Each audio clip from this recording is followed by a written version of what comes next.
Hola, ¿cómo estás?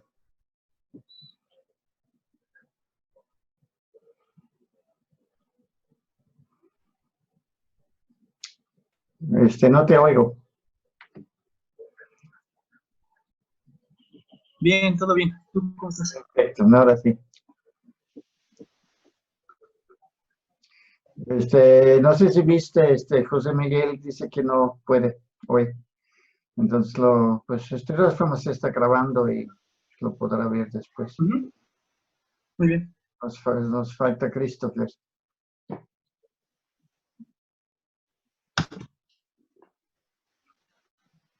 ¿Tienes Y alguna pregunta sobre la última sesión que tuvimos? Hoy, que se fue tu imagen, ¿cómo? ¿no? No te veo.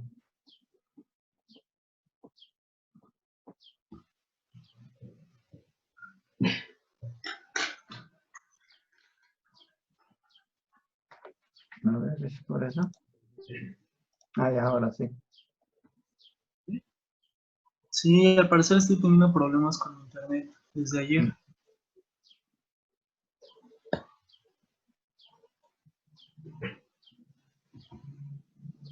Bueno, ahora sí te veo bien y acá que también te oigo. Ok, qué bueno. ¿Viste la base de lo que vamos a ver hoy? Sí, Ok, bueno, realmente antes de que empecemos quizás debería aclarar que pues obviamente nos faltó mucho ver de la conceptografía. ujú, Este, el- Cómo realmente funciona la conceptografía, yo creo que más provechosamente lo vemos en el libro donde ya la tiene perfectamente desarrollada, que es Leyes Fundamentales de la Aritmética. Es esencialmente la misma conceptografía con algunos pequeños cambios y con una explicación un poco diferente, pero ahí es donde lo desarrolla realmente en toda su capacidad. Entonces, aquí solamente se trataba de ver que era el primer paso de Frege y para qué servía y a muy, muy grandes rasgos cómo es el funcionamiento. Pero cómo lo aplica y cómo lo usa para hacer luego demostraciones, eso mejor lo vemos después, yo creo. Y yo pensé que ahora es más importante que veamos pues, la filosofía que hay atrás de eso, que a fin de cuentas es la parte que a nosotros nos interesa. las, Yo realmente soy, las- dime, no te entendí bien. ¿Que veamos las qué? pues las cuestiones filosóficas. ¿No me oyes bien? Sí, de repente se traba un poco, pero sí te escucho bien. Ok, bueno, dime si es, por favor, si en general, yo tiendo a hacer eso, yo empiezo a hablar y se me olvida qué cosas puedo suponer y qué no. este, me falta esa parte de sentido común. Entonces, si digo algo y ustedes, o tú no entiendes lo que digo porque simplemente no he explicado o porque es algo que desconoces, entonces interrúmpeme y dime, oye, a ver, dime qué es eso, ¿no? Porque yo hablo y a veces hablo y hablo y hablo y se me olvida con quién hablo. Mm. Sí, no te O preocupes, más bien, dime. no te preocupes. Es el internet el que se alarga tu voz de repente.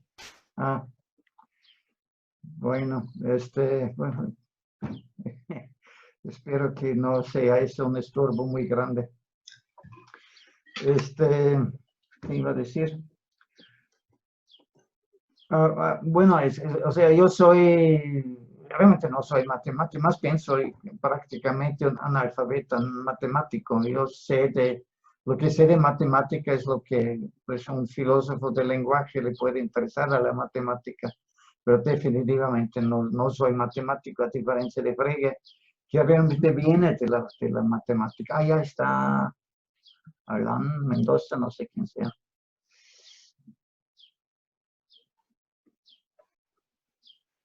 Mm,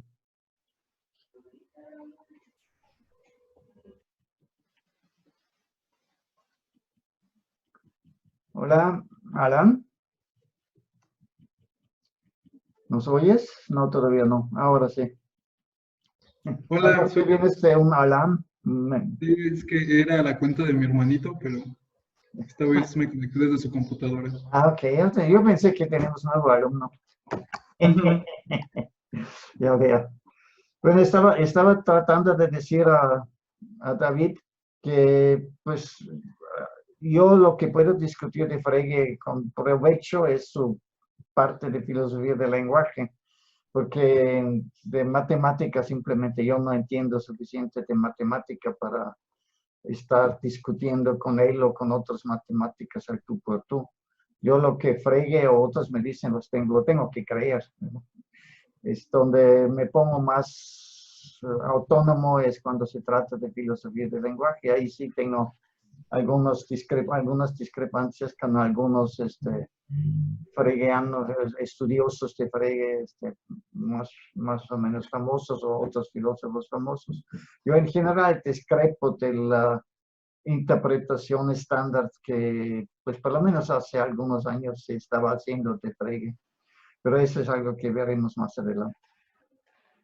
Bueno, entonces, como han visto, íbamos a empezar hoy a ver la parte realmente filosófica del sistema de Frege. En la conceptografía vimos el escrito, su escritura, su simbolismo lógico para poder trazar los pasos de las inferencias uno por uno sin dejar nada escondido. Ese era su objetivo. Desambiguar las expresiones y evitar que haya suposiciones escondidas en nuestras inferencias, que a lo mejor parecen que hemos demostrado algo cuando en la realidad tuvimos un agujero. Eso, eso es algo que pasa en la filosofía pues, bastante más frecuente de lo que uno podría suponer, y hasta un genio de la matemática como Leibniz le estaba pasando, como vamos a ver hoy. Entonces, nomás que bueno, como han visto, yo quería empezar dando un poco más de trasfondo de la historia de dónde viene Frege. Yo creo que lo más provechoso va a ser que ponga este documento por aquí, para que lo veamos juntos.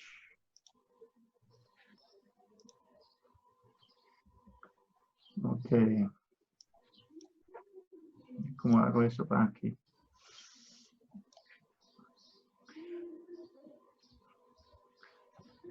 Pues definitivamente, aunque Frege haya estudiado ya en Jena filosofía y más filosofía en Göttingen, donde se tituló de doctor, su verdadero interés inicial en todo eso es la matemática. La razón por, por su interés filosófico vino porque pues, la matemática se estaba metiendo en problemas desde principios del siglo XIX, pero sobre todo a mediados del siglo XIX, porque pues había ampliaciones en la geometría, por ejemplo, la geometría euclidiana estaba siendo cuestionada y se empezaban a desarrollar geometrías no euclidianas, y se demostró que las geometrías euclidianas son consistentes si las euclidianas lo son. Y luego Hilbert mostró, Hilbert, como supongo saben, era un matemático muy importante a finales del siglo XIX, principios del siglo XX, que puso un reto, que es la cosa más famosa que puso, para demostrar la consistencia de la aritmética. Y el reto famoso ese terminó en 1931, cuando Gödel demostró que la matemática no puede, la aritmética No puede ser, o es incompleta o es consistente, pero no puede ser las dos cosas. El famoso teorema de inconsistente incompleción de Gödel. Bueno, pero lo que nadie había demostrado en ese momento es que la aritmética la aritmética de los números naturales es consistente. Se supuse simplemente que, pues, como son números naturales, es algo que todos entendemos y nadie realmente hizo un intento serio de darle un fundamento. Y eso es de donde partió Frege. Entonces, ya en su habilitación, él empezó a unir, en su tesis de habilitación, él empezó a unir la geometría, la geometría y la matemática y la filosofía y la lógica más bien, porque mostró que la aritmética se puede representar como iteración de funciones. Entonces, muy probablemente de ahí viene su manera de ver o de analizar el lenguaje en términos de funciones. Y en realidad él se tardó mucho en darse cuenta del arma muy poderoso que él estaba desarrollando en eso. Pero finalmente, pues, a lo largo de su vida se dio cuenta y desarrolló cada vez más poderosas herramientas para expresar los diferentes pasos de demostraciones lógicas en la aritmética, que culminó finalmente en las leyes fundamentales de la aritmética. Cuando él escribió la Begriffsschrift, en general no fue bien recibido. Es decir, se publicó, pero no recibió mucha atención. La gente en general creyó que el simbolismo que había desarrollado un poco antes Boole estaba más poderoso. Y entonces eso hizo que Frege se diera cuenta de que necesita argumentar mejor porque se necesita un lenguaje simbólico como él lo desarrolló y que tiene capacidad muy superior al de Boole. En la realidad yo no estoy muy familiarizado tampoco con el lenguaje, más bien no estoy nada familiarizado con el lenguaje de Boole. Nunca he leído nada de Boole y todo lo poquito que sé de Boole lo sé a través de lo que dice Frege o lo que dice otra gente que escribe sobre Frege, a veces un poco sobre Boole. Pero hacía muy grandes rasgos. La diferencia entre el simbolismo de Boole y el de Frege, se podría decir son dos. En un es que Frege trata el lenguaje de Boole en varios escritos. Y en uno de ellos afirma que Boole simplemente representa los pasos lógicos, los pasos, imita en lenguaje de aritmética lo que se tiene que hacer lógicamente, pero eso es completamente independientemente de lo que podría significar, por ejemplo, lo que es un número. Sobre eso no estoy muy seguro. O sea, Frege dice, Boole no se ocupa del contenido, mientras yo al contrario, con mi conceptografía lo que trato de representar es contenido conceptual que se está transformando a través de inferencias dentro de una cadena de juicios. Bueno, no sé sobre esto, pero hay otra diferencia que parece ser más clara, que es Boole tenía dos sistemas lógicos que no estaban muy bien conectados entre sí. tenía lo que él llamaba proposiciones primarias, y para esto usaba, para hacer inferencias lógicas, usaba el sistema de silogismos de Aristóteles. Y luego había desarrollado un simbolismo de lógica proposicional que él llamaba proposiciones secundarias. Y él tenía un sistema en su simbolismo matemático que le permitía representar tanto unos como los otros, pero no los podía conectar entre sí, aunque obviamente hay una relación lógica entre ellos. Y solo con el método de la cuantificación y subsumiendo la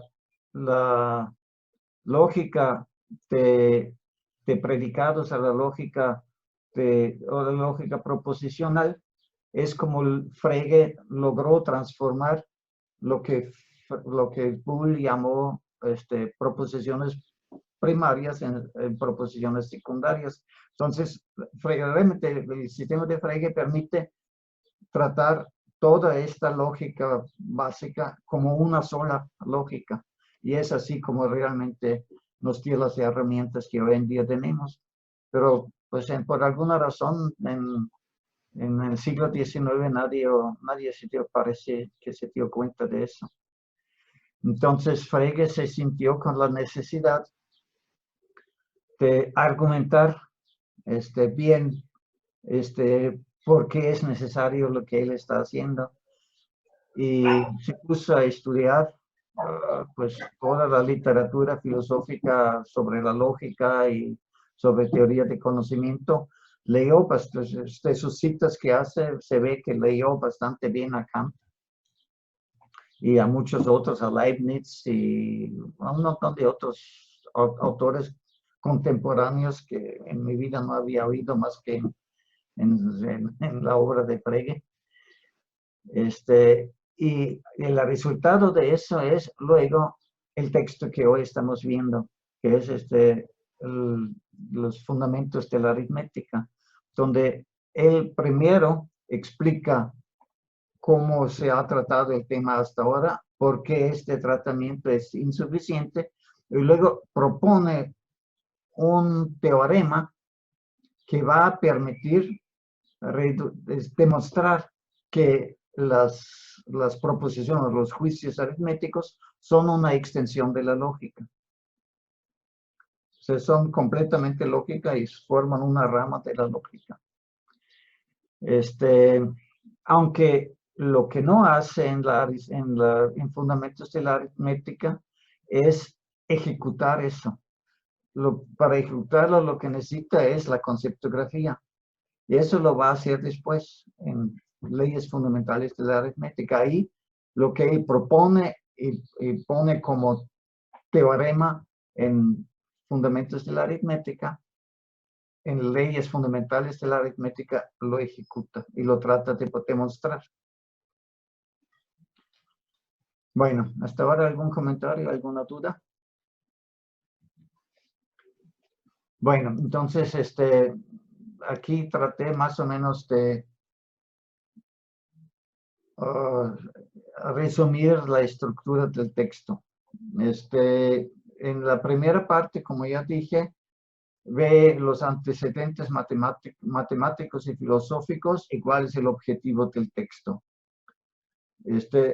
Luego trata de cuál es la naturaleza de los enunciados aritméticos desde un punto de vista filosófico. Kant afirma que son juicios sintéticos a priori y Frege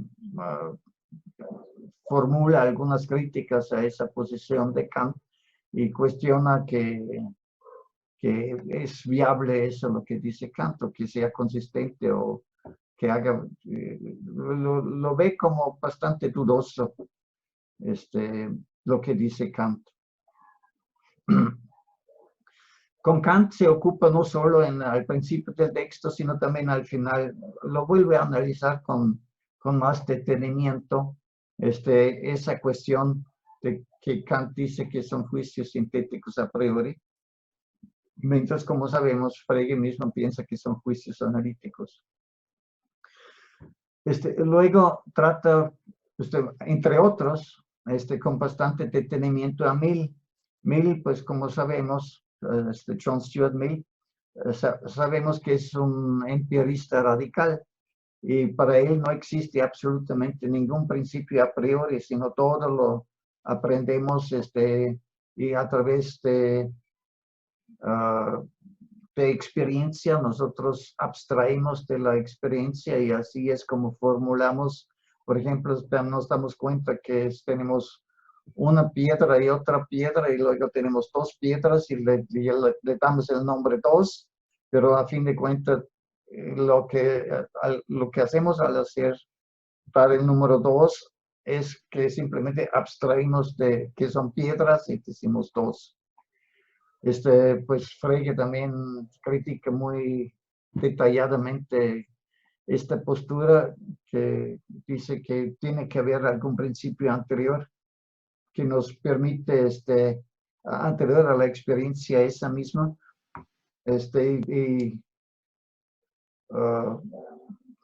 dice que de solo ver que son dos piedras, no podríamos formular leyes aritméticas que se tienen que basar en algún otro principio, porque ninguna experiencia nos va a permitir contradecir esas reglas de la aritmética. Siempre vamos a confiar más en nuestro juicio a priori sobre esta situación de lo que nos podría decir la experiencia.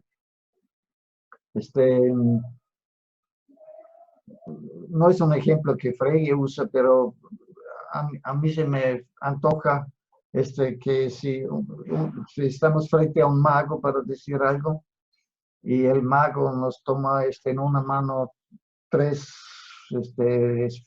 bolitas y en la otra tiene dos bolitas y los hace así y luego los muestra y son 4 bolitas, no vamos a creer que él demostró que está mal la aritmética, sino más bien vamos a creer que hizo algún truco, ¿no? Y finalmente, o sea, nuestra fe en la regla de la aritmética están más fundamentales de lo que nos puede decir la experiencia, por lo menos a este nivel en que lo argumenta Mill.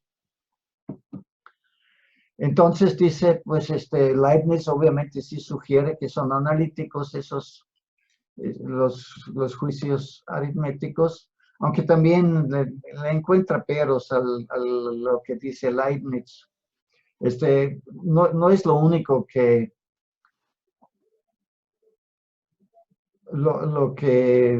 o sea, es muy simplificado lo que digo aquí.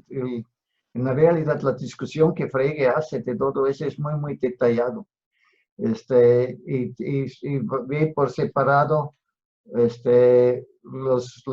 las fórmulas matemáticas concretas, las leyes de la aritmética, cuál es la naturaleza de los números, cuál es la naturaleza de las leyes aritméticas, cómo se explican ese tipo de cosas. En todos esos subcapítulos discute muchos diferentes autores.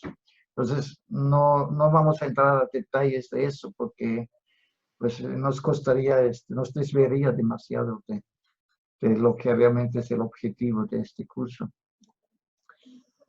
Bueno, finalmente, el objetivo de Frege declarado con redactar los fundamentos de la aritmética es decidir si los números se pueden definir o si más bien hay que llegar a la conclusión que los números son indefinibles.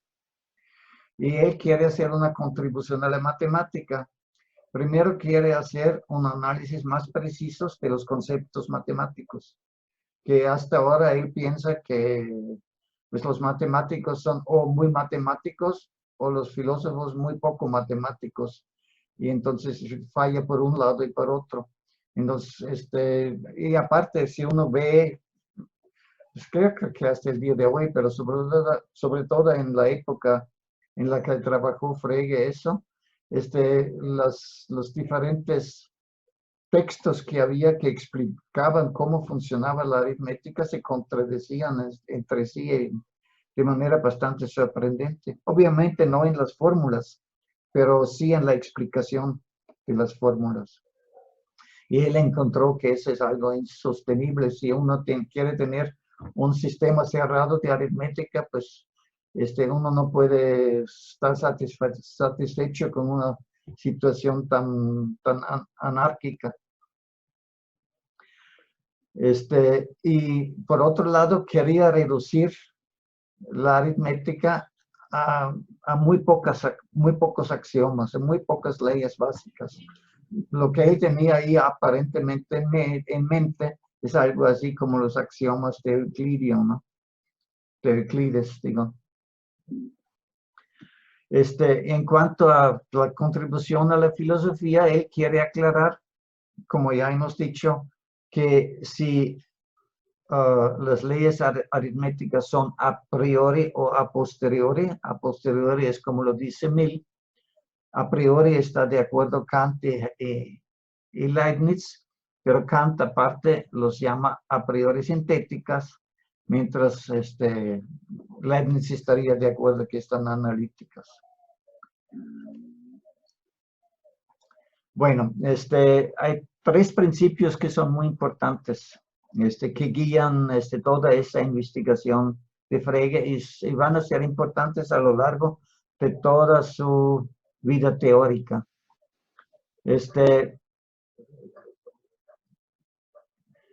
Cuando murió Hegel en 1831, su sistema de racionalismo prácticamente desapareció de la noche a la mañana y en su lugar entró un empirismo, un naturalismo muy radical que trataba de explicar todo desde un punto de vista psicológico, desde un punto de vista de la experiencia personal. Inclusive nuestros juicios, según eso, dependían de condiciones completamente biológicos. Y Frege junto con un movimiento neokantiano que surgió muy pronto en esa época, trataban de desacreditar eso. Entonces, en eso era Frege un muy radical antipsicologista. Él trató de eliminar cualquier argumento que recurría a la psicología para explicar tanto la matemática, que son números, que son pensamientos, que son juicios. Todo eso lo trató de liberar de explicaciones psicologistas o subjetivistas, para llamarlo de otro modo. Él decía que todo eso tiene una base objetiva y parte de su programa era demostrar el carácter objetivo de todo eso.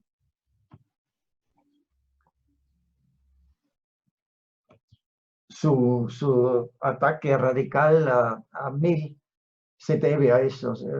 O sea, con Kant se entiende bastante bien, y aunque tiene sus diferencias sobre si son sintéticos o analíticos los juicios, pero donde no hay duda para Kant es que todo eso son cuestiones objetivas, no dependen de la psicología de nadie en particular.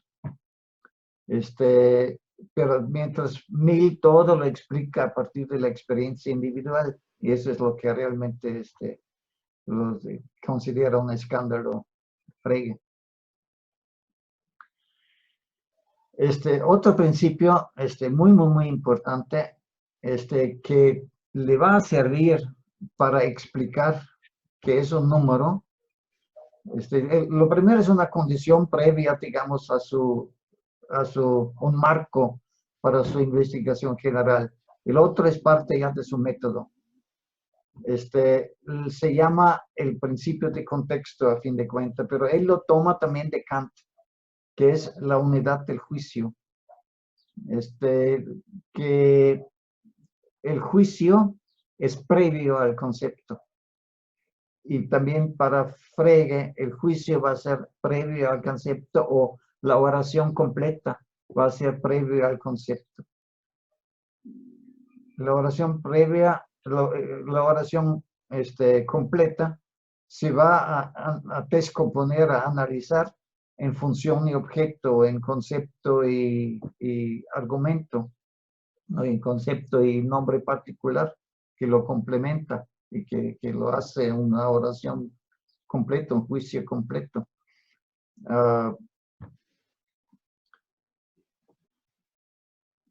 Mientras bueno, y ese es un punto también que, como veremos más adelante, se ha distorsionado bastante en la discusión acerca de Frege. Bueno, mejor lo dejamos para después. Por lo pronto tenemos en cuenta eso. Frege dice que las partes, los componentes de la oración, los componentes del juicio, hay que explicarlas a partir del juicio completo. Y cumplen su función en función de cómo lo descomponemos. ¿Quieres decir algo? No.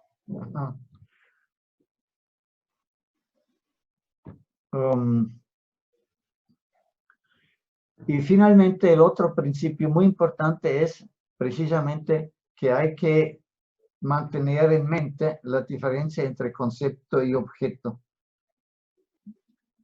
Para él,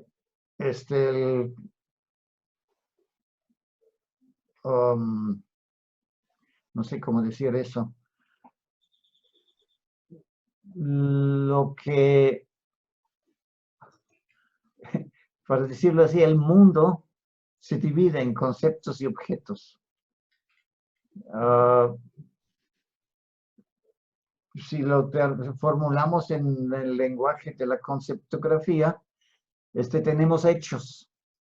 Y lo que nos permite analizar los hechos es que vemos acerca de qué es el juicio y cuáles son los elementos del juicio. Lo que son los elementos del juicio, lo que es constante de un juicio a otro, corresponde al concepto. Mientras acerca de lo que es el objeto. Y ese objeto lo puedo cambiar uno por otro. Y si cambio el nombre de un objeto por otro nombre de objeto que lo puede sustituir por alguna razón, entonces eso no puede alterar el valor del juicio. Lo del concepto me da la estructura permanente del juicio, como en la matemática, la parte que dejo igual, es la estructura que me dice qué operación hacer, y tengo una variable que puedo cambiar de acuerdo a un número concreto que puedo poner, y de acuerdo al número concreto que le pongo, va a cambiar el resultado. La función completa me da un resultado diferente que argumento uso en el lugar del argumento, como lo llama Frege. Pero la función es la estructura firme, la que no cambia y que me va a dar pues una serie de resultados dependiendo del argumento que estoy cambiando. Es importante mantener eso en cuenta, que objeto para Frege no es una cosa física o una cosa mental, no es algo que tiene que existir en un sentido físico o en un sentido mental siquiera, sino es simplemente cualquier cosa que me puede servir para convertir una función en el valor de la función.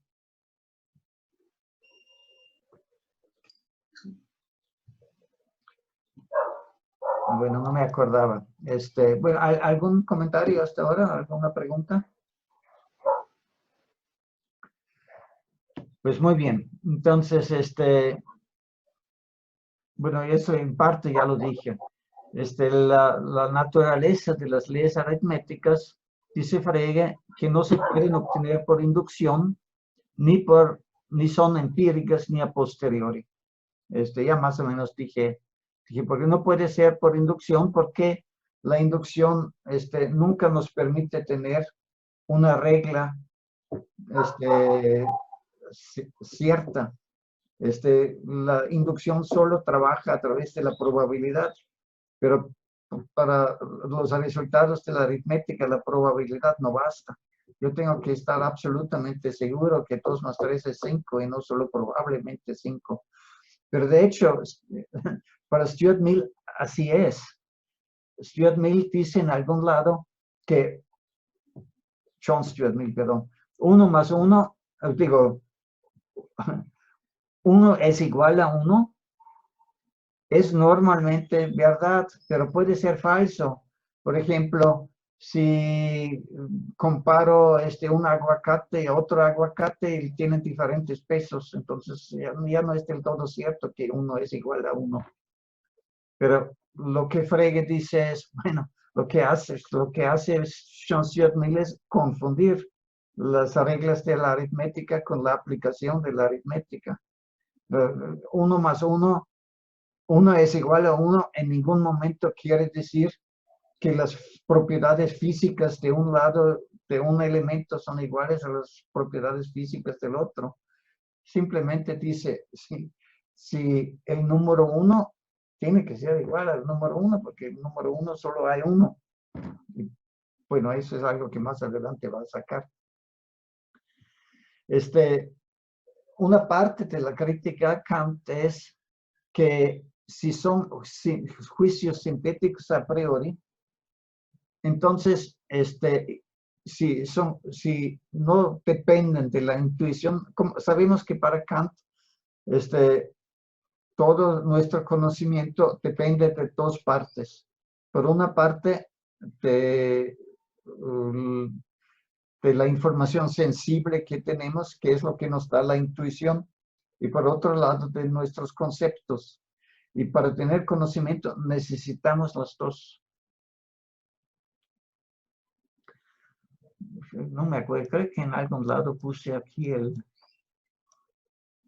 la cita de Kant. No puse, ¿no se acuerdan? Puse la cita de Kant en algún lado. Bueno, luego lo vemos si lo puse, no me acuerdo bien. Está abajo, Kurt. ¿Nadie? Está abajo. ¿Sí? Sí. Es lo último.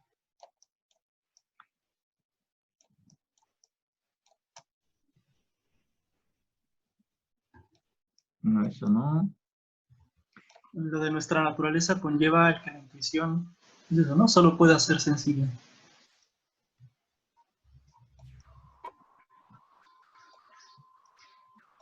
Sí, pues no lo encuentro. Está hasta abajo. Es el último párrafo. Último. ¿Aquí? No, El más último abajo. párrafo. Ahí. Ahí. Ajá. Ah, sí, ya lo vi. Ah, ok. Bueno, sí, bueno, lo podemos leer ahorita. Realmente estaba en otro contexto. Nuestra naturaleza conlleva que la intuición solo pueda ser sensible, es decir, que no contenga sino el modo según el cual somos afectados por objetos. La capacidad de pensar el objeto de la intuición es, en cambio, el entendimiento. Ninguna de esas propiedades es preferible a la otra. Sin sensibilidad, ningún objeto nos sería dado, y sin entendimiento, ninguno sería pensado. Ninguno debe ser. Los pensamientos sin contenido son vacíos. Esa es una cita muy, muy famosa de Kant, ¿no? Los pensamientos sin contenido son vacíos, las intuiciones sin conceptos son ciegas. Bueno, si eso es así, dice Frege, entonces, ¿cómo es eso con los juicios sintéticos a priori en cuanto a los números? Pues los números obviamente no los podemos obtener a través de los sentidos, porque no son objetos sensibles.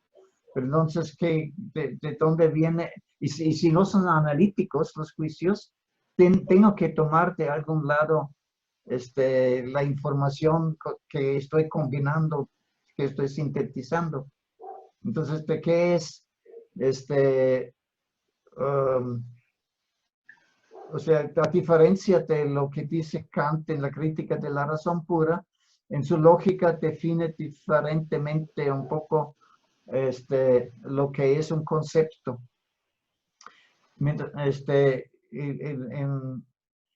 En la lógica, Kant parece admitir conceptos que no llevan ninguna parte de intuición, que son puramente lógicos, pero ese tipo de conceptos no sirve para fundamentar explicar qué son los números, dice Frege.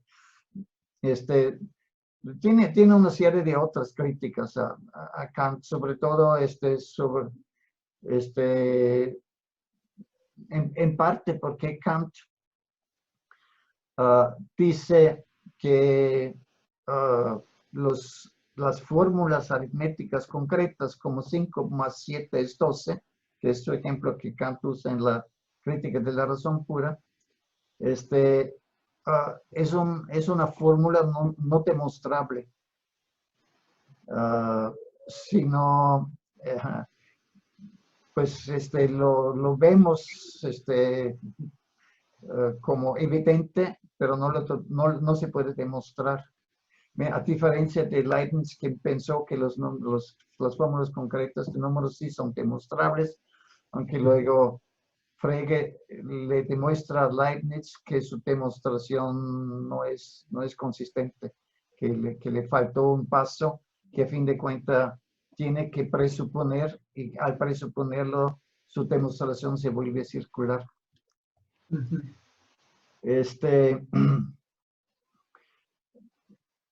Y parece que, bueno, que Kant, para poder decir, bueno, yo puedo percibir directamente que 5 más 7 es 12, simplemente como verdad evidente sin poderlo demostrar.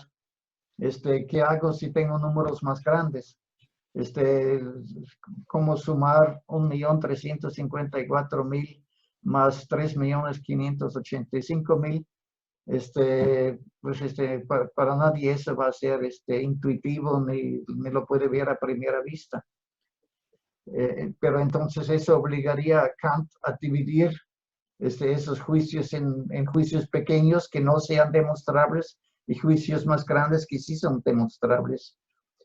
Primero, hacer una división así parece arbitraria, pero aparte, de todas formas, aún si podrías explicar por qué hacer esa división, todavía necesitas explicar y en base a qué leyes demuestras una verdad a partir de la otra.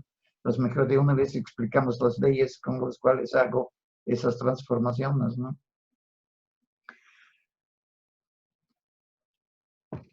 Bueno, ¿dónde me quedé?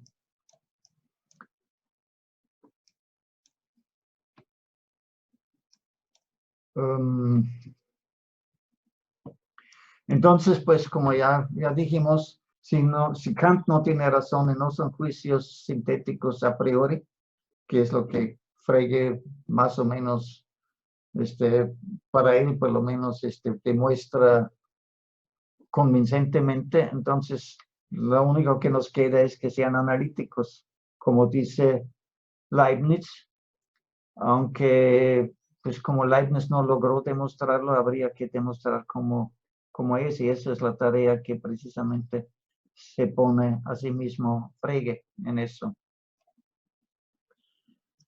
Entonces empieza a reflexionar sobre el concepto de número. Perdón, me secó la boca. Lo que dije sobre Kant es entendible y convincente. ¿O tienen dudas? Sí, pero yo tengo una duda. A ver, adelante. Bueno, son dos. Entonces, Okay. para Frege se trata son juicios, los números son juicios analíticos. No, los números no. de lo que él habla son de los juicios aritméticos. Una cosa como una fórmula concreta. 2 más 3 es 5, es igual a 5. Ajá. Son analíticos. Eso es, según Frege, ese es un juicio analítico. Ujú. ¿Por qué esa respuesta no nos la ha dado? Él más bien llegó a eso por eliminación.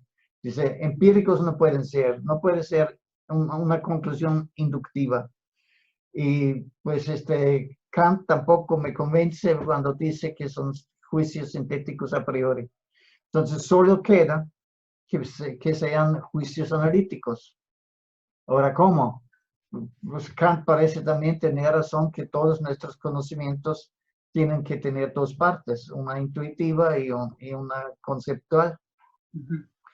Entonces, lo que Frege, entre otras cosas, va a tener que demostrar que puedo tener juicios analíticos que son sustanciales sin tener ninguna parte intuitiva. O sea, no son a posteriori. No, no son, desde luego, no son a posteriori.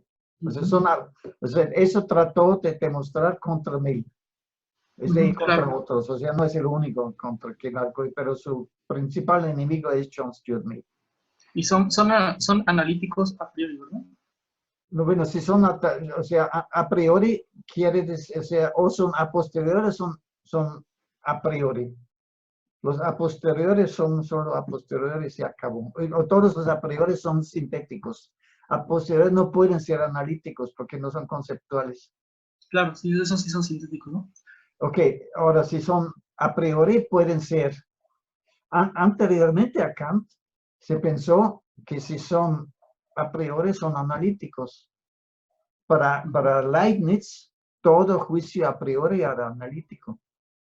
Era Kant quien tenía la idea que no, para que nosotros podamos tener conocimiento científico sobre el mundo empírico, debe haber juicios empíricos, juicios a priori sintéticos.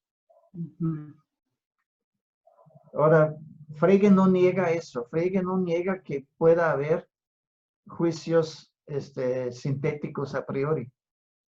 Lo que sí niega es que los juicios aritméticos lo sean. Okay. Dice, ¿Y otra? Sí, dime. No, otra pregunta, pero termina si quieres. Pero entonces él tiene ese problema de demostrar, bueno, si son analíticos y tienen contenido, bueno, ¿cuál es su contenido? ¿Cómo en algún momento se pregunta a sí mismo en fundamentos de la aritmética, ¿cómo podemos pensar que una ciencia tan rica como la matemática pueda consistir de puras identidades si las identidades son vacías? Él tiene que demostrar de dónde viene el contenido si son analíticos. Y de eso también se va a tratar. Primero como propuesta, en fundamentos de la aritmética y luego elaborado en detalle en lenguaje de conceptografía, en la segunda conceptografía, en leyes fundamentales de la aritmética. En leyes fundamentales de la aritmética, él tiene una larga introducción donde explica cómo funciona. Pero la demostración en sí lo hace sin palabras en lenguaje natural. Todo está hecho completamente en su conceptografía. Se ve así. Sí, si uno toma. Bueno, tiene escrito títulos y dice qué es lo que hace, pero la demostración en sí es completamente en lenguaje simbólico. Y son cientos y cientos y cientos de páginas. Está bastante entretenido ese libro. Bueno, ¿quisiste hacer otra pregunta? Bueno, no, en realidad no es tan importante la pregunta. No, aunque no sea importante, pregunta. ¿Por qué? O sea, ¿en qué se diferencian los conceptos de la razón pura, del entendimiento de Kant? Perdón, no entendí. Acústicamente no oí. ¿En qué? ¿En qué se diferencian los conceptos de la razón pura, los que se producen en el entendimiento para Kant, y la noción de concepto en Frege. Y mi pregunta es si en Kant los conceptos del entendimiento tienen un correlato psicológico y para Frege son absolutamente formales. Bueno, eso está muy complicado. Es una muy buena pregunta. En la realidad, tanto la noción de concepto como, por ejemplo, la noción de analítico no es la misma en Frege y en Kant, para empezar.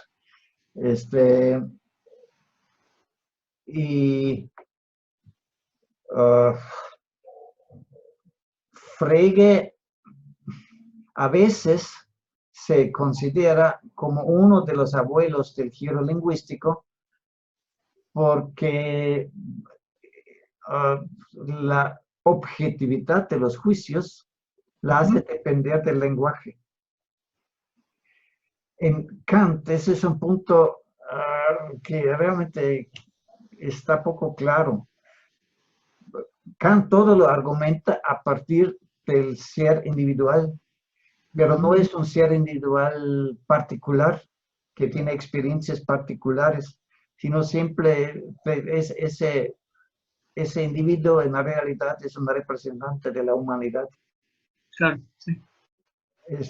Entonces, pero efectivamente Kant, no sé, yo no entiendo, o sea, no soy muy buen conocedor de Kant, a pesar de que considero a Kant el filósofo más importante moderno, no lo conozco tan bien como debería. Entonces, algunas cosas no estoy muy seguro de las que cuando los digo, pero seguramente no se ha dado Kant cuenta de la importancia del lenguaje como herramienta material, para decirlo así, del pensamiento, como se dio cuenta Frege. Y aún Frege tampoco se dio cuenta completamente de la función social del lenguaje. Aunque era más claro sobre qué quiere decir objetivo. Esa es una pregunta que a mí se me figura que Kant no se hizo, por lo menos no de la misma manera como se la hizo Frege.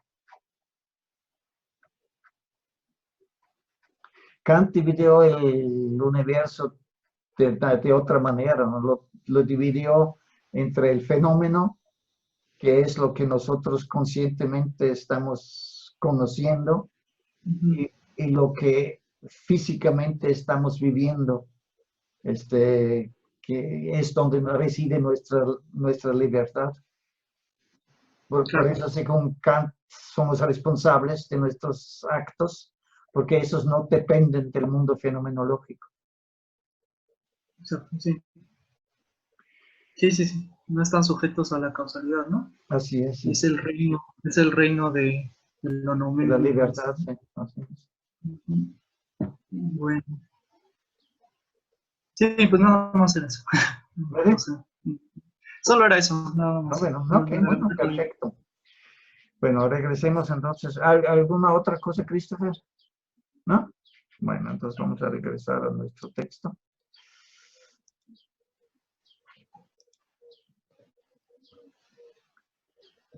Bueno, hay algunas cosas que de manera general afirma Frege acerca del concepto del número, que es a fin de cuentas lo que está en el centro de su investigación del fundamento de la aritmética. Lo que él encontró que estaba faltando, aunque ya se habían probado muchas cosas para fundamentar la aritmética, el concepto más fundamental de la aritmética, el concepto del número, estaba sin aclarar.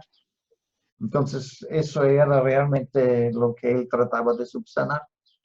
Entonces, él dice, entre otras cosas, que el número no es una propiedad de las cosas, como sería su color o su peso. Entonces, no es algo que puedes abstraer de los números, como lo intenta Mill, que dice, bueno, tengo todos, y dos piedritas, quito las piedritas y me queda el número.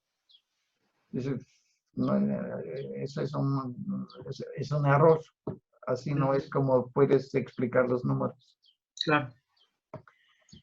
El número es nada físico, ni tampoco subjetivo, como sería una imagen o una idea o una intuición, pues. El número no surge mediante la adición de una cosa a otra, como también lo intentó Mill. La expresión Claro. múltiple, dime. Cuando dices una imagen o una idea, ahí puede entrar Kant. ¿Mande? En el punto de arriba donde decimos que el número no es nada físico, pero tampoco algo subjetivo, ¿ahí entra Kant? No, no, eso ¿No? va contra el psicologismo. Eso va contra la idea de que los números son ideas que cada uno tiene en su cabeza. Claro, sí. Como que cada uno se imagina otra cosa para el número. Ese es precisamente el problema. Si cada uno se imagina otra cosa bajo el número, ¿cómo puede ser objetivo? Sí, Es está bien. precisamente el problema. Si yo escribo en el pizarrón 2 más 3 es 5 y me voy a, alguien más lo lee, no sabe quién lo escribió, lo entiende exactamente igual que yo. No depende de lo que él se imagina, para nada. Es completamente objetivo. Ok, gracias.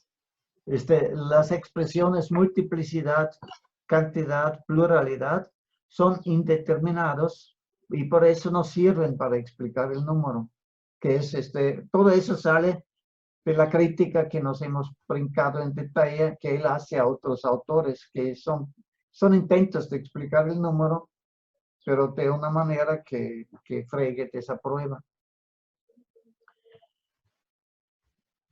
Algunos autores, por ejemplo, entre otros Mill, pero no es el único, trata de explicar el número a partir de su uniformidad. Eso sería, si tú quieres explicar la aritmética a partir de leyes inductivas, dependerías de que tienen propiedades uniformes. Solo a partir de la uniformidad puedes decir, bueno, hasta ahora esto ha pasado así, entonces ya sabemos cómo va a seguir. Pero como Claro. los números no funcionan así, que el 1 multiplicado consigo mismo sigue dando el 1, si vas al siguiente número y tratas de decir, bueno, si fue con el 1 así, entonces con el 2 ha de ser igual, pues vas a ver que no es así. Entonces, no puedes tomar un número arbitrario y suponer a partir de lo que hasta ahora ha pasado con los números que el siguiente número va a ser igual. No, simplemente la matemática no funciona así. ¿Y si haces una exclusión? O sea, si dices para Sí, todo sí, número perdón. como una exclusión, y dices algo así como para todo número multiplicado por sí mismo, perdón, para todo número multiplicado por la unidad se obtiene el número mismo. A ver, déjame quitar eso porque no te oigo. Y ahora sí. O sea, me refiero a que, por ejemplo, en este caso que diste, basta con hacer la excepción y decir esto aplica para todos los números excepto para esto, excepto para esta relación en específico. No sé si me explico. O sea, no basta como con hacer una acotación para que... Pero necesitas una regla para eso. Y si tu única regla es la inducción, mejor encuentras una regla que sirve para todo. O sea, el tema es que sirve para todo, ¿no? Excepto Sí, solamente... sí, o sea, no, o sea, para la aritmética no basta con sea probable, tiene que ser seguro. Frege usa un ejemplo para ver cómo podríamos tratar de usar la inducción en la matemática. Y lo compara con haciendo un agujero en el piso. Entonces, hago un agujero en el piso y la única relación que tengo segura es que cuanto más perforo, más profundo llego. Pero no me dice nada si va a hacer más calor y cuánto más calor va a hacer, en qué ritmo va a aumentar el calor, o a lo mejor de repente vuelve a disminuir. De nada de eso me dice. Pero esa es la cosa en la realidad interesante, de que con perforar más profundo voy a ser más profundo, no es más que una tautología, no es una información interesante. Lo que sería es interesante qué propiedades obtengo, pero precisamente eso es lo que no puedes obtener. Sí. Sí, sí, sí. Yo tengo una duda. Sí, claro. Entonces, si no se extraen por inducción, ¿se extraen por deducción? O Así sea, es, sí. así. Porque aún no existe la noción de abducción ni de proposición de hipótesis ni nada de esto. Pues en la aritmética no. En la aritmética todo es pura deducción. ¿Por qué? Porque son juicios analíticos. Y, y, y todo se puede demostrar a través de inferencias. La única forma de conclusión lógica que Frege usa, como hemos visto en la conceptografía, es el modus ponens. No usa ningún otro método.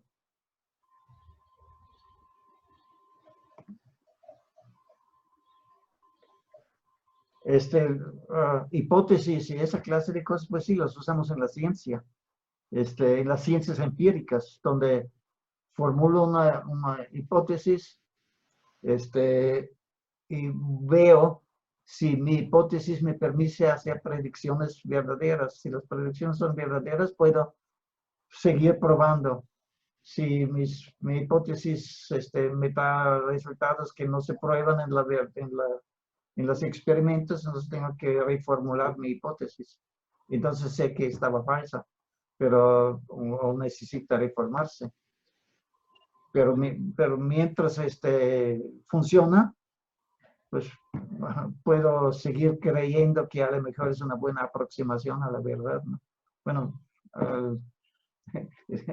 da resultados prácticos, ¿no? Eso es lo que realmente lo único que puede dar la ciencia. Entonces, La Frege no ciencia deja empírica, pues. espacio, ¿Mande? Frege no deja espacio entonces a ningún tipo de probabilidad. Bueno, sí, la probabilidad tiene su función, desde luego, pero no para fundamentar la aritmética. Sí, o sea, Frege no es en contra de ninguna ciencia. A lo que él se dedica es fundamentar la aritmética. Y para la aritmética no basta ni la probabilidad, ni, formular hipótesis para ver si funciona o no. Puedes hacer hipótesis también en aritmética, pero para probarla no vas a hacer experimentos, sino vas a hacer cálculos. Y los cálculos, de acuerdo a lo que creía Frege por lo menos, siempre se hacen en base a pasos lógicos. Son siempre juicios analíticos y los juicios analíticos, en eso sí coincide con Kant, no traen nada externo, no dependen de ninguna experiencia ajena a los conceptos que ya tenemos. Por eso es tan importante encontrar muy pocos axiomas, y esos axiomas, esos sí van a ser no demostrables, son verdades primitivas. Pero a partir de esas verdades primitivas, en cierto modo, ya incluyen en sí todas las leyes aritméticas que a partir de ellas vas a poder formular y expresar, pero ya están ahí.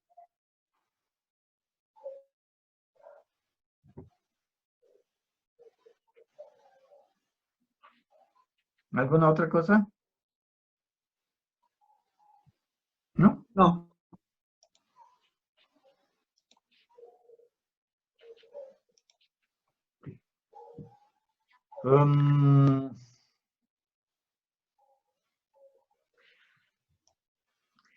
Pues una aparente contradicción, si uno trata los números como unidades, es que por un lado tienen que ser iguales para que puedan servir para contar lo que sea.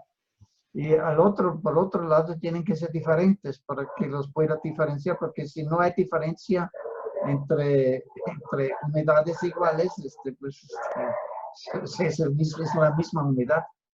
Tienen que ser diferenciables. Y eso parece una contradicción.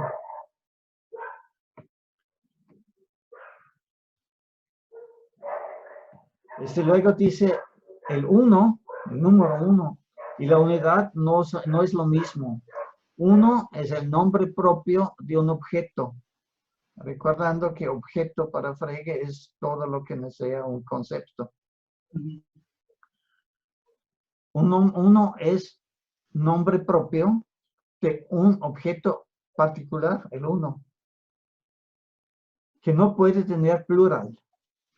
De hecho, es algo curioso, como se aprende, creo que muy al principio, cuando se aprende alemán, es que el artículo en neutro en alemán es ein, y eso suena exactamente igual que el número. Entonces, es tan intricado el que si yo digo un hombre, que solo es uno, que parece un contrasentido de decir unos hombres. En alemán el artículo indefinido en plural no existe. Yo creo que tiene que ver con eso. En ningún idioma, ¿no? Solo en español. Sí, es cierto, en inglés tampoco existe. Es a man, man. Es que de hecho en latín tampoco existía. Bueno, No tiene sentido. en latín de plano no existen artículos. Pero sí existía el de unus, ¿no? Pero no tenía sentido. No, o sea, el latín no conoce el artículo. No tiene El el artículo artículo se indefinido. desarrolló posteriormente del demostrativo, creo. Pero la gramática en latín no tiene artículos. No tiene indefinidos. ¿Vale? No tiene indefinidos. Ni definido ni indefinido, ninguno. ¿No?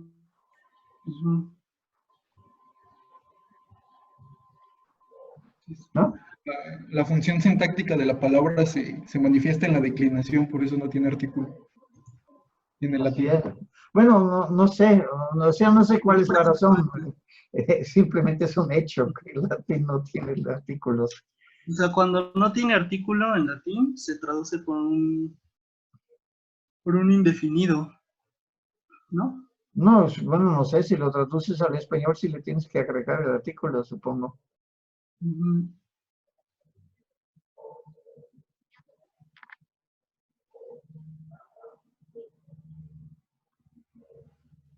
Bueno, ¿qué más? Bueno, también por último dice que los números no pueden surgir mediante la acumulación de muchos unos, por lo que en 1 más 1 es 2, el signo de más no puede representar la acción de acumulación de uno consigo mismo. El signo de más necesita otra explicación. Eso no es ninguna explicación. Falta la parte esencial. O sea, precisamente es lo que dije allá hasta arriba, no es una acumulación de cosas. No puede, a esa idea solo puedes llegar si crees que el número sale de la abstracción, si abstraes las cosas.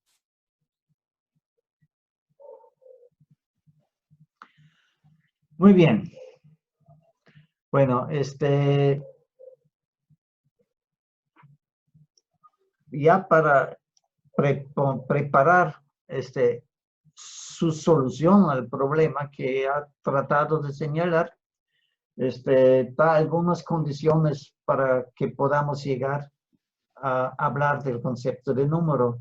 Dice, la indicación de un número contiene una afirmación acerca de un concepto. Afirmo acerca del concepto que está relacionado con un número. Que la indicación de un número representa un hecho se debe a la objetividad de los conceptos. Los conceptos son objetivos, no son intuiciones ni ideas individuales ni imágenes en la mente, sino los conceptos son algo objetivo, algo que existe independientemente de quien los tiene. Y en el mismo, y como son son características de un concepto, los números, esa objetividad la heredan de los conceptos, los números. Los atributos de un concepto son diferentes de sus características. Estas son los atributos de los objetos que caen bajo un concepto. O sea, por ejemplo, el concepto de triángulo, desde luego, no es triangular. Lo que es triangular son los triángulos que caen bajo el concepto de triángulo. Eso es lo que trata de decir Frege aquí. ¿Sí? Pero desde luego los conceptos tienen propiedades o atributos. El número es un atributo del concepto. Eso es uno de los atributos del concepto. La existencia es otro atributo del concepto que no es vacío. Por ejemplo, en el caso del uno. Por esto falla la prueba ontológica de Dios, porque la existencia no es una característica del concepto Dios, ni por cierto la unicidad. El concepto de que Dios existe es porque el concepto de Dios no es vacío, pero el concepto mismo de Dios no dice nada acerca de su existencia.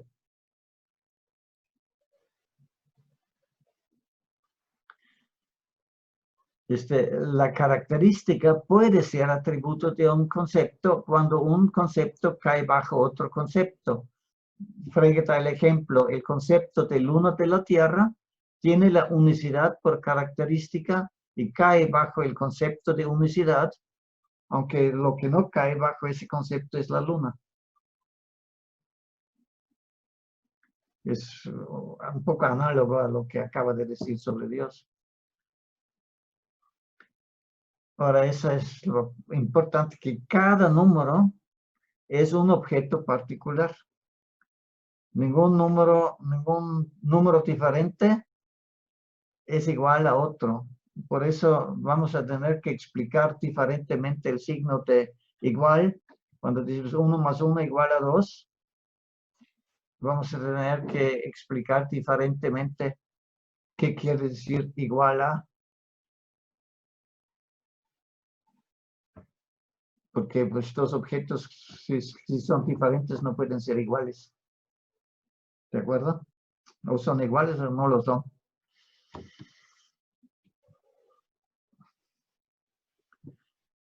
Muy bien.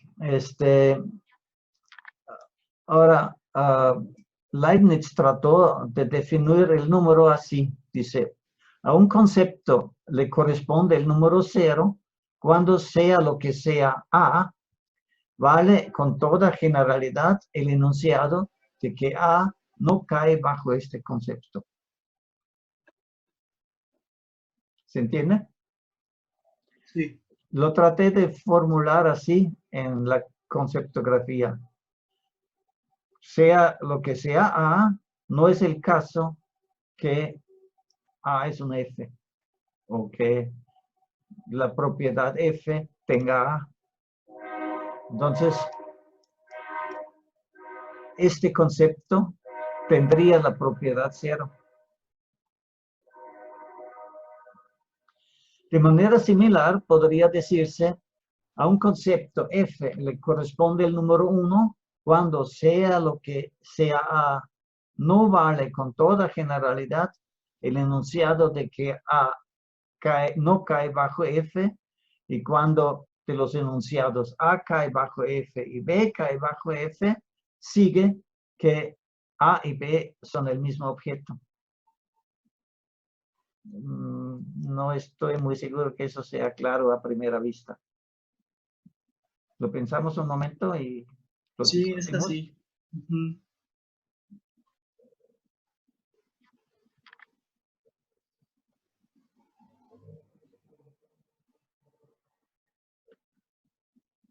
Dice, no es verdad con toda generalidad que A no cae bajo F. Es la negación de eso, ¿de acuerdo? Ahí es ningún objeto cae bajo F. Aquí dice, no es cierto. No es verdad que ningún objeto cae bajo A. Así ya tengo negado el 0, pero ahora tengo que definir qué es el 1. Entonces digo, bueno, si digo A cae bajo F y B cae bajo F, entonces habría dos objetos por lo menos, a menos que A y B sean lo mismo. Cada vez que tengo dos juicios que me dicen A cae bajo F o B cae bajo F, si de esto se sigue que A y B tienen que ser idénticos para que sea verdadero, los dos, entonces esto es lo que me define el 1. ¿De acuerdo? ¿O no? Sí. ¿Sí, Christopher? Sí. Muy bien. Entonces, dice Frege, solo falta definir el paso de un número al siguiente. Y él intenta lo siguiente. Al concepto F le corresponde el número n más 1 cuando existe un objeto A que cae bajo F y tal que al concepto que cae bajo F pero no A le corresponde el número n.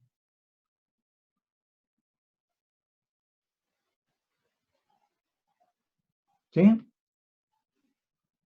Entonces es el siguiente número después de A. Bueno, dice, bueno, parece que así hemos definido pues prácticamente todos los números, ¿o no? Entonces sale el famoso problema de César.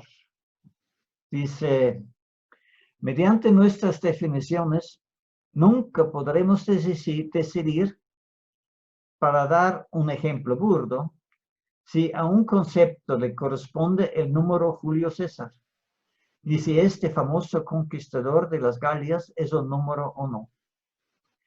Hemos definido el 0 y el 1 solo aparentemente. En la realidad, solo hemos fijado el sentido de las frases. El número 0 corresponde a y el número 1 corresponde a, pero no hemos dicho a qué. Es bastante claro aquí. Sea A lo que sea, cae bajo F. Bueno, pero ¿y eso qué quiere decir?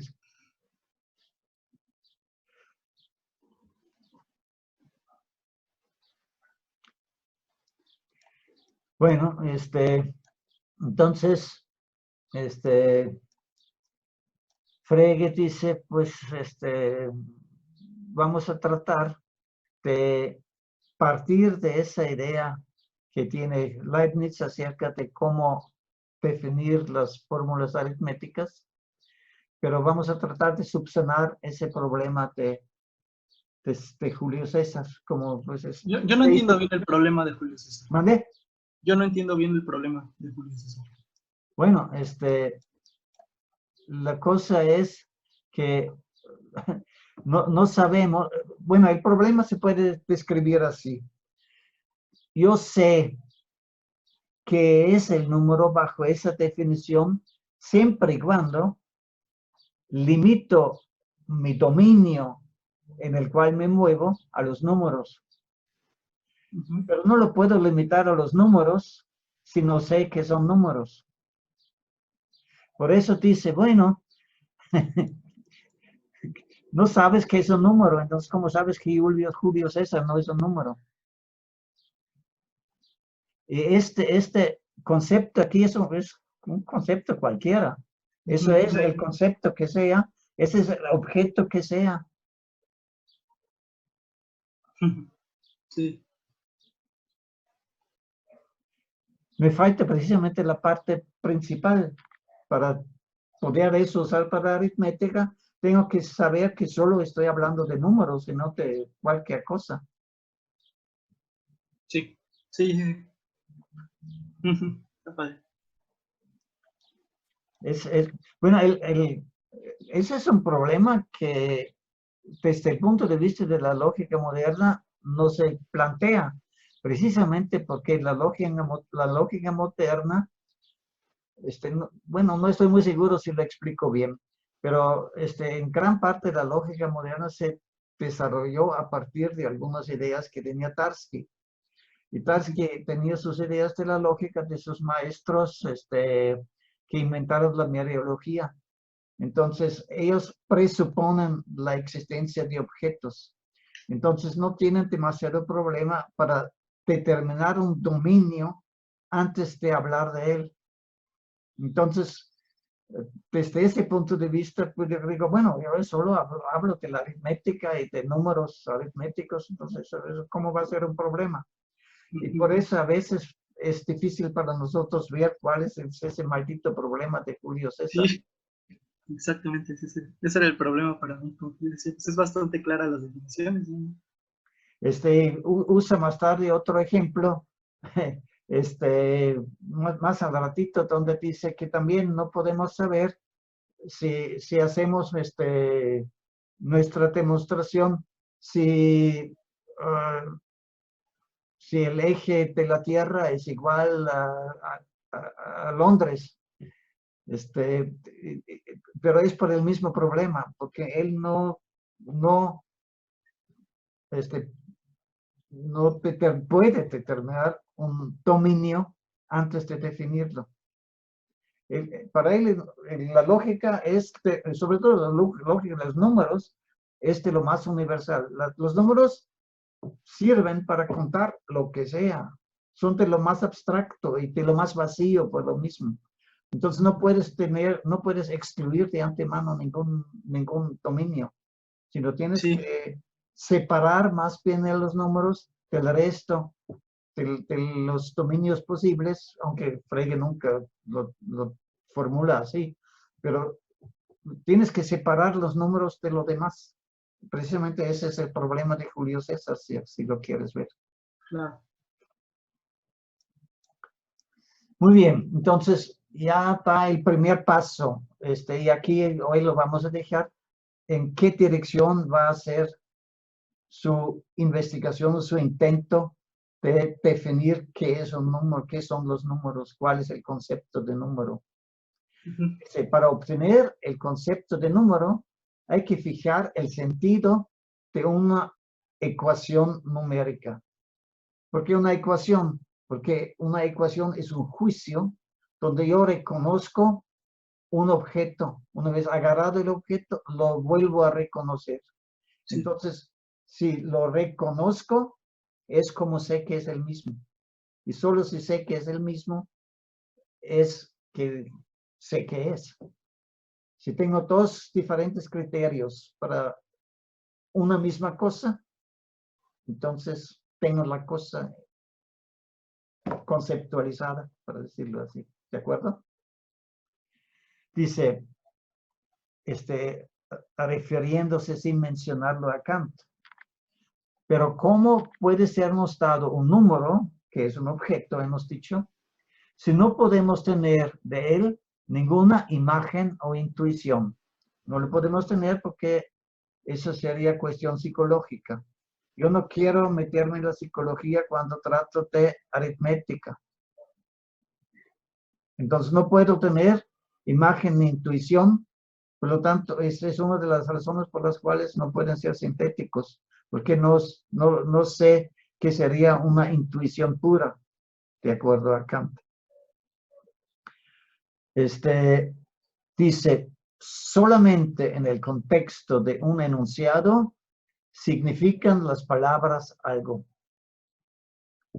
En el texto que les mandé lo traducen un poco diferentemente, pero creo que es correcto como yo lo digo, porque él dice bedeuten, no dice si beziehen sich auf etwas. Y es importante porque ahí todavía no hace la diferencia entre sentido y significado. y usa significar aquí para referirse a esa relación. Solamente en el contexto de un enunciado significan las palabras algo. Lo que no me acuerdo es lo que puse aquí. Frege toma el significado del contenido conceptual de juicios sobre hechos. En términos generales, no asume que nombres particulares son etiquetas que funcionan independientemente de los juicios. Por eso es importante tomarlo en cuenta. Lo que un nombre significa nos da el análisis de un argumento en argumento y función, y en el caso de los objetos sensibles, con ayuda de la intuición, y en el caso de los objetos lógicos, sin esta ayuda. Y ahí ya luego es la cita de Kant que vimos. ¿Sí? Sí. De lo que se tratará, pues, es de determinar el sentido de un enunciado en el que entre un numeral. Bueno, y no solo entra uno, sino que además nos permite reconocerlo. Este momento nos deja todavía con mucha libertad de elección, pero ya hemos establecido que por numerales hay que entender objetos independientes. Con ello nos han sido dados una especie de enunciados que han de tener sentido. Los enunciados que expresan que algo se reconoce de nuevo. Si el signo A debe designar un objeto, tendremos que disponer de un criterio para decidir, en cualquier caso, si B es lo mismo que A. Aun cuando no siempre esté en nuestras manos el poder aplicar este criterio. En nuestro caso, deberíamos determinar el sentido del enunciado. El número que corresponde al concepto F es el mismo que le corresponde al concepto G. Entonces debemos reducir el contenido de este enunciado en otra forma sin emplear la expresión el número que corresponde al concepto F. ¿Por qué? Porque sería una definición circular. Tengo que quiero explicar número, entonces número no puede figurar en mi definición. De este modo, estableceremos un criterio general para la igualdad de números. Después de haber conseguido un medio tal de concebir un número determinado y de reconocerlo como el mismo, podremos darle un número como nombre propio. Primero hay que identificarlo, saber, si esto es lo mismo que esto, entonces ya sé, este es fulano de tal. ¿De acuerdo? Bueno, ya en la próxima vez ya entremos con detalle a cómo Frege lo quiere hacer. Es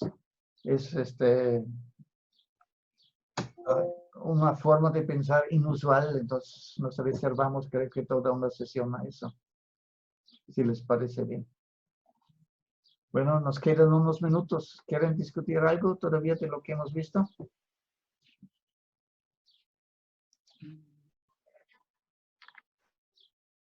¿Ninguna pregunta? No corto. Bueno, pues entonces voy a convertir eso en una grabación y la voy a subir a YouTube y les mando el enlace. Y de todas formas, si tienen preguntas después, pues me las formularán. ¿Todo claro entonces? Bueno, sí, todo claro. Bueno, me sorprende, pero está bien. Sale. Bueno, que tengan una buena... Dime. Ahí al final, cuando pones argumento, función, concepto y no me acuerdo qué otra palabra, A ver, ¿en el texto? Ajá, dice la vital diferencia entre Ahorita lo objeto y pongo, ahorita lo pongo. concepto, argumento y función. ¿Dónde? Hasta abajo, en la última página. ¿Esto? Ajá, donde dice para resumir. Más abajo. Ahí. Sí, eso no me acordaba. Es lo mismo que dije al principio. Es vital mantener en mente qué es un objeto y qué es un concepto para entender lo que está haciendo Frege aquí. Porque se le acusa mucho a Frege de ser un platónico porque mantiene que pensamientos y números son un tercer dominio de objetos que viven en algo así como en el topos Uranus. Pues no es así. Objeto es objetivo, pero no es real. O sea, reales son los objetos, o sea, que efectivamente entran en el mundo de la causalidad. Los números no entran en el número de la causalidad, ni los pensamientos directamente. Para que un pensamiento cause algo, pues tiene que decir algo, y entonces al decir algo a otro, pues entonces ya tengo una cadena causal, pero el pensamiento en sí no causa nada. Y solo en ese sentido, porque se distinguen de los conceptos, son objetos, porque no carecen, no son incompletos, no son insaturados, sino son cosas acabadas, cosas entre comillas, porque pues no son cosas en el sentido normal de cosa, ¿no? Pero simplemente son no conceptos. Aunque a lo largo vamos a tener problemas con eso, porque en la realidad tampoco para Frege todo el mundo se puede dividir en concepto y objeto, o en función y argumento. Claro. Vamos a ver algunas cosas que viven como en el nirvana entre eso. Pero eso es más adelante. Pero eso es vital, mantener eso. Si uno cree que Frege mantiene que los números son objetos como piedras, entonces pues no. Ese no es lo que él quiere decir con eso. Y el principio de contexto también, pues eso lo acabamos de ver, que es absolutamente vital para él. Es importante mantener que es vital para él porque se ha mantenido que en el siguiente paso de su desarrollo de sus teoremas, cuando en 1891 introduce la diferencia entre sentido y significado, a partir de ahí ya no vuelve a mencionar el principio de contexto para nada. Entonces mucha gente ha supuesto que entonces lo ha abandonado, pero eso no es posible. Frege es inexplicable sin el principio de contexto. Es vital para toda su teoría, aún después de 1891. Y muchos de los conceptos errados sobre Frege, de las concepciones sobre Frege erradas que yo trato de combatir, se deben, yo creo, a esa concepción errada de que Frege abandonó el concepto de contexto, del principio de contexto. ¿No? Para mí es bastante evidente que nunca lo abandonó, no puede. O sea, sus leyes fundamentales de aritmética sin el principio de contexto no son explicables. Bueno, pero eso ya es algo que tendré que probar más decididamente porque hay mucha gente que no está de acuerdo.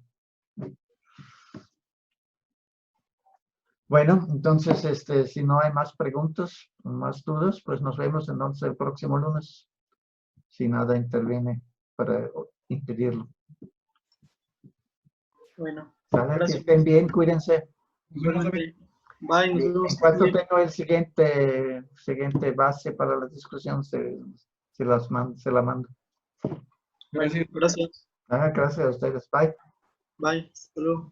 Que estén bien.